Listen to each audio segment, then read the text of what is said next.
Hey galera, mais um vídeo aqui, quem fala com vocês é o Easy, pessoal. Esse é o Você Responde, o quadro onde eu respondo as perguntas de vocês. Então pessoal, já sem enrolação, vamos para a primeira pergunta, que é do nosso amigo Dúlio Júlio. O bicho é brabo e o nome dele também. E a pergunta dele é assim, ó: quem criou Naruto bebê? Quem ensinou ele a se virar sozinho? Bom, a obra é bem clara e diz que foi Hiruzen que criou Naruto. Ele pegou ele bebê e criou ele do jeito que ele pôde. A princípio eu acredito que ele criou até uma certa idade e depois ele deixou o guri se virando um pouco sozinho, meio bruto lá, porque ele tinha mais coisa pra fazer, ele era um Hokage afinal. Então ele criou no primeiro momento e talvez tenha colocado ele num orfanato e tudo mais. E as despesas dele que ele tinha pro Naruto poder sobreviver e tudo mais quando criança, obviamente vindo do Hokage que pagava tudo isso, ou da aldeia, ou de Konoha que pagava tudo, porque Naruto era filho de um Hokage também, que morreu a serviço da vila. Então, obviamente, eles tinham uma dívida com o cara, então, obviamente, também iam pagar as dívidas dele enquanto eram criança, e depois, quando ele se tornou Genin e tal, começou a fazer missões, e começou a se manter a partir daquele momento. Então, a gente vê que, sim, foi Hiruzen que criou, porque Naruto tinha aquele contato todo ali, ele entrava lá na sala do Hokage de boa, tava sempre enchendo o saco, sempre infernizando, pintava por tudo quanto é lado, porque ele não tinha medo do Hokage, porque o Hokage, obviamente, tecnicamente foi como um pai para ele ali, mais ou menos, um avô, ou alguém mais próximo que ele tinha, era o Hiruzen, e Hiruzen criou ele bruto. Claro que não criou ele como um filho, ou como algo muito próximo da família, mas criou ele sim, e foi o responsável por criar, segundo Cobra nos disse. Claro que a gente sabe que isso foi meio que um errinho de roteiro, que depois foi arrumado aos poucos, porque Naruto foi criado bruto, foi criado sozinho, é o que a obra nos deu a entender, o que a obra nos mostrou no início, só que depois no Shippuden eles mostraram o que aconteceu, quem criou ele, que foi Hiruzen. Então meio que deu um contraste ali, bateu o início de Naruto com a contagem na história de novo, não bateu ele sendo criado pelo Hokage, porque no início mostrava que ele era meio solto, mas dá pra encaixar assim, dá pra ver que ele tinha um contato com Konohamaru, ele tinha contato com Hiruzen. Claro que ele conheceu Konohamaru depois, isso não faz muito sentido, ele era pra conhecer Konohamaru antes, porque Konohamaru era o neto do Hiruzen, mas essas coisinhas assim que não bateram foi por causa que a história tentou se arrumar depois, que é um dos problemas de Naruto, tentar recriar de novo a história que já tá contada depois. Tipo, o cara foi pra esquerda, mas depois ele disse que foi pra direita, e lá eles tentam explicar o motivo do cara ter desviado de caminho no meio do percurso, beleza? Mas foi Hiruzen que criou Naruto, criou do jeito dele, criou bruto. Kakashi não se meteu, Jiraiya não se meteu, porque tinha mais coisa pra fazer, um tinha missão pra fazer, outro era um Anbu, então os dois estavam indo um pra cada lado, cuidando dos seus afazeres, e o Hiruzen ficou a par de cuidar da criança, que era o Naruto na época. Então é bem simples, é estranho, mas foi ele que criou, beleza? Então já vamos para a próxima pergunta aqui, que é do Tomás Brincante, ele é membro do canal, o bicho é brabo demais, e a pergunta dele é assim, ó: sobre os 11 de Konoha quando estavam vivos, pra você eles eram um grupo mais forte, e quem daquela época poderia ganhar deles sozinho? Mano, se com 11 de Konoha tu tá falando dos Genins de Konoha, depois se tornaram Chunins, alguns, né? Então os principais ali, os personagens principais da obra, a gurizada ali que era de Naruto, eu acredito que muitos personagens poderiam ganhar deles, apesar de eles serem fortes e tal, eles eram experientes e não eram tão fortes quanto, por exemplo, o Akatsuki. Se a Akatsuki viesse e atacasse eles, todos juntos, uns lutando contra outros, obviamente a Akatsuki venceria, na minha opinião, com ninjas muito mais fortes.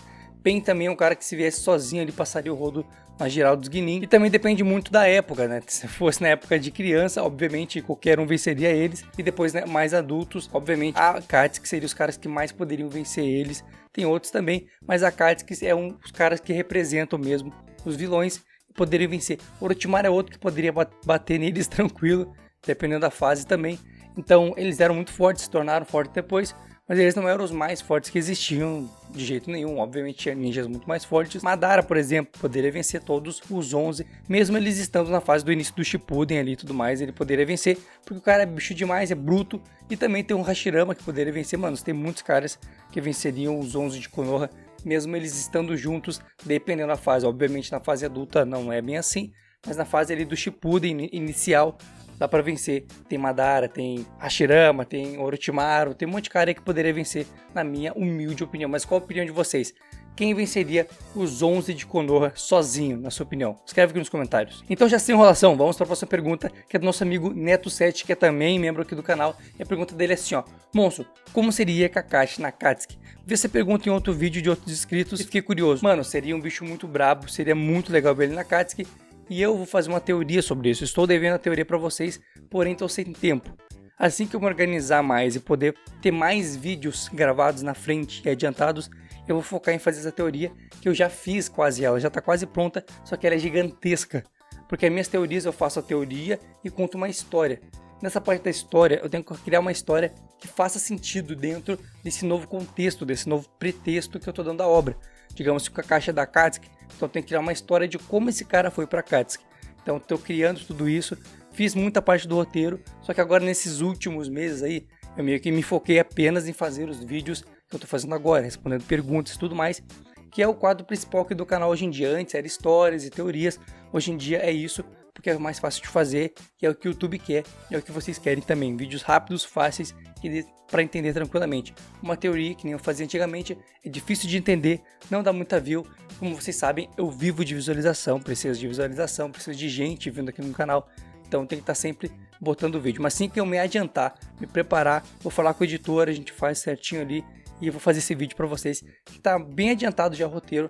Só falta terminar ele, mas ele é muito grande, então para gravar vai demorar, para editar vai demorar, então vou precisar de um bom tempo. Só para gravar acho que eu vou levar uns 3 dias, porque eu vou gravar de 1 em 1 hora para poder fazer tudo certinho, bonitinho e não me cansar também e poder continuar com os vídeos do canal.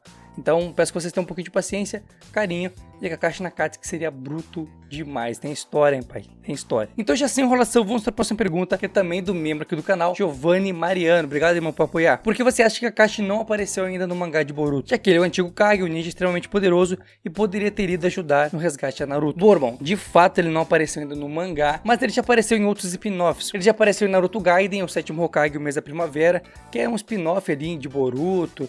Eles já estão tudo grande, Naruto já é Hokage, então tem toda aquela coisa ali. E também ele apareceu no filme, né, de Boruto e em Boruto, o anime. Mas no mangá em si, ainda ele não apareceu. Não estou acompanhando o mangá à risca, então se já apareceu agora enquanto eu estou gravando esse vídeo, né, me desculpem, mas ainda ele não apareceu até o momento para nós que estamos um pouquinho atrasados. Então, não apareceu, não tem motivo oficial. E aquela coisa, o que eu estou dizendo sempre? Os personagens antigos, principalmente os de segunda, tipo os personagens principais, Naruto, Sasuke e tudo mais, ainda continuam aparecendo, mas esses personagens já não são principais, já são de segunda. O que era Kakashi antigamente. Kakashi era um personagem de segunda na obra de Naruto e agora ele é de terceira.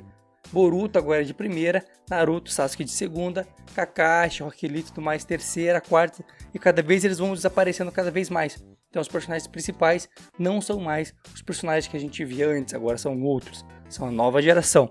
Então por isso eles não aparecem, porque não tem muito motivo de colocar eles ali. Claro que ele ajudaria muito e tudo mais, mas o autor não quis colocar, e o motivo é que a obra gira em torno agora de Boruto, que é a geração dele, e os personagens da antiga geração estão sendo deixados de lado aos poucos e dependendo cada vez menos daqueles personagens para fazer as coisas e para vencer, beleza? Eu vou fazer o quê? Então já vamos para a próxima pergunta, que é do nosso amigo Bob Sebastiani, membro do canal também. O bicho tirou o escorpião do bolso e ajudou aqui. E a pergunta dele é assim, ó: e aí, Luiz, por que Itachi, com seu Suzano, não selou o Kabuto na luta na caverna? Bom, irmão, o motivo exato dele não ter feito isso ninguém sabe, mas a princípio isso é roteiro. A gente não pode fugir muito disso, porque assim, ó, o Kabuto, se for ver mesmo, o Kabuto nunca foi um personagem mau. O Kabuto sempre foi um personagem que seguiu uma linha meia, né, foi induzido a fazer algumas coisas e acreditou que aquilo era verdade e foi se tornando aquele personagem meio maluco, mas mal de fato ele nunca foi. Ele sempre curava as pessoas, ele sempre resolvia os problemas para as pessoas, ajudava nos momentos cruciais. Quando ele estava ali, ele ajudava de alguma forma, mesmo ele sendo do lado do mal. Então era uma coisa que Kabuto tinha, e depois a gente descobriu na história dele que ele era sim uma pessoa boa, só que ele foi hipnotizado e foi induzido a ser quem ele era. Tipo, digamos, colocado num genjutsu, né, mais ou menos. Ele foi induzido depois que ele saiu de tudo aquilo era ele não se encontrava, né? Ele não sabia quem era ele de fato. Então ele achava que o que ele estava fazendo era para se encontrar. E talvez, tentando dar um contexto para isso, Itachi talvez tenha visto que realmente o personagem não era um personagem ruim, ele só estava tentando se encontrar, e ele colocou exatamente ele, Izanami, porque como a gente sabe, o Izanami faz com que a pessoa fique presa num genjutsu até que ela se encontre, até que ela mude os atos, mude de fato a cabeça. Por exemplo, tu entra uma pessoa mal, tu só sai do genjutsu quando tu reconhecer teus erros e se tornar de fato, verdadeiramente, uma pessoa boa. E Itachi fez isso com o Kabuto, talvez por saber que o Kabuto não era uma pessoa ruim lá no fundo e que ele poderia mudar caso ele quisesse. E aconteceu, ele mudou e no fim ajudou na obra e tudo mais e fez o que ele podia fazer durante a Guerra Ninja. Então, assim, pessoal, espero que vocês tenham gostado do vídeo, espero que tenham se divertido. Gostou mesmo? Deixa o like pra mim, se inscreve no canal caso tu queira participar aqui da família. E outra coisa, pessoal, ó, perguntas é lá no Instagram.